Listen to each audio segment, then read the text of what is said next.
Yes, that's a difficult question. He begins with what's most evident to us to try to work back to what is less evident. And if you look at all the other emotions in the world, they seem to be directed to a final cause. There seems to be a goal that they move towards. And then when you look at the kind of hierarchy in creation, each animal acts towards what is principal in it. So the worm is acting in one way, the dog is acting in another, and the flourishing for a dog is rooted in what is principal in the dog's nature. Same is true for any other animal. So determining what the goal of human life is, has got to be rooted towards determining what is principal in the human person.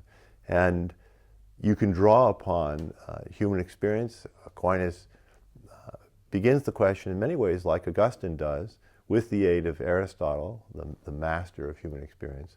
But for Aquinas, like for the medievals, the great example is Boethius, because Boethius had everything that the world of his day would determine as success. Not one, but two of his sons became counselors of councils of Rome, so they were the highest authority in the government, except for the emperor. He was a friend of the emperor. Boethius was wealthy, well respected, and then he lost everything. So you begin to discern what's the goal of human life by looking at, well, what is it that we most deeply desire? And is it fame? Well, we can lose fame. Is it health? We want to be healthy, but you can also lose your health in this life.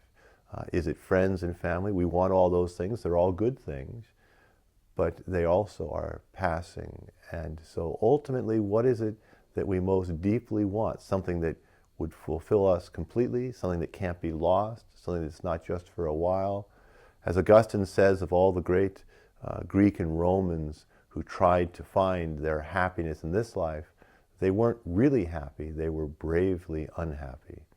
And so Aquinas, looking at all the different candidates for human flourishing, all the different candidates for the goal of our life, comes to the conclusion that the deepest longing of our heart can only be fulfilled by that which can't be lost and by that which is eternal. And ultimately the only candidate for that is God himself, who is changeless, is ever ancient, ever new, as Augustine says, and who fully corresponds to our deepest longings, our deepest desires, to know and to love. He's the only object that is worthy of both all of our attention and all of our love.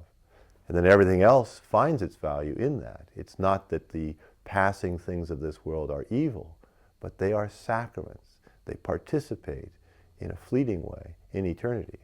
And it's in discovering God as the center that we find that we're not alone in all of that. Or perhaps it's in living a full human life with others, we discover that our goal with all of these others is to be together with the Lord. So it's not God as a hermit, but God in the company of others. It's why the goal of Christian hope is described as the kingdom of God. It's our happiness and fulfillment, but our happiness and fulfillment is not a hermitage. It's more a city, a banquet, the celestial banquet, the city of God.